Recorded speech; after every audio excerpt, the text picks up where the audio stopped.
Poetry 11. Keeping Quiet. Pablo Neruda.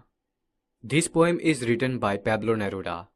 He wrote in green ink, which was his personal symbol for desire and hope. His writings are simple, wherein lies their beauty. What does the title of the poem suggest to you? What do you think the poem is about? It is about the need of maintaining peace and silence. Poets stress upon being quiet and harmless to the human beings, animals, and environment.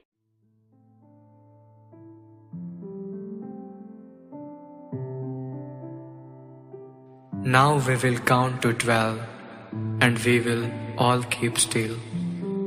For once on the face of the earth, let's not speak in any language. Let's stop for 1 second and not move our arms so much. It would be an exotic moment, without rush, without engines. We would all be together in a sudden strangeness. Fishermen in the cold sea would not harm whales, and the man gathering salt would look at his hurt hands. Those who prepare green wars, wars with gas, wars with fire, victory with no survivors, would put on clean clothes and walk about with their brothers in the shade doing nothing. What I want should not be confused with total inactivity. Life is what it is about. I want no truck with death.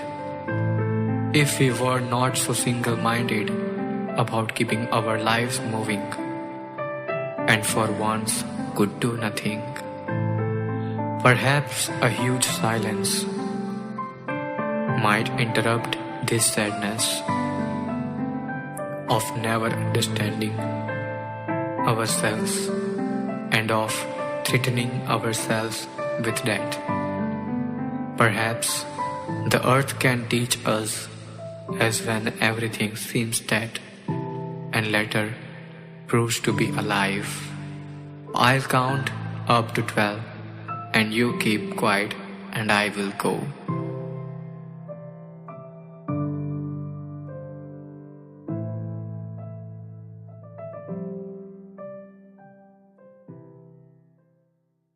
Keeping Quiet is a peace poem written by the children poet Pablo Neruda.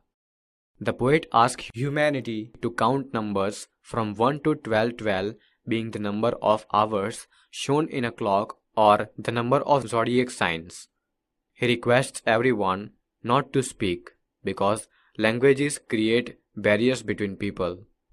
The moment when everyone stops moving their body will be very special and different, as we have never experienced such a moment before. The poet says that in this period of inactivity, the fishermen would not harm the whales. The salt gatherers will not hurt their hands. Those who are busy destroying the nature will adopt a new approach towards life. The men who are preparing for wars and victory based on deaths of innocent people will join their enemy and stand in unity with them doing nothing. No one will unite and ponder upon his acts and realize the results of his deeds. The poet clarifies his idea and says further that he does not want that people should stand idly. He wants that there should be no war, because he does not want to see trucks laden with dead bodies of the soldiers. He is promoting universal brotherhood and peace. The poet says that everyone is working continuously to achieve one's goals. People are threatened by death and the fear forces them to work endlessly so that they can achieve everything quickly. In this mad rush, they do not realize the repercussions of their acts. He wants us to pause and come out of the mad rush. He wants us to be happy about our achievements and celebrate them. He wants us to overcome the fear of death and to relax for a while. We should know the results of our deeds and celebrate our achievements.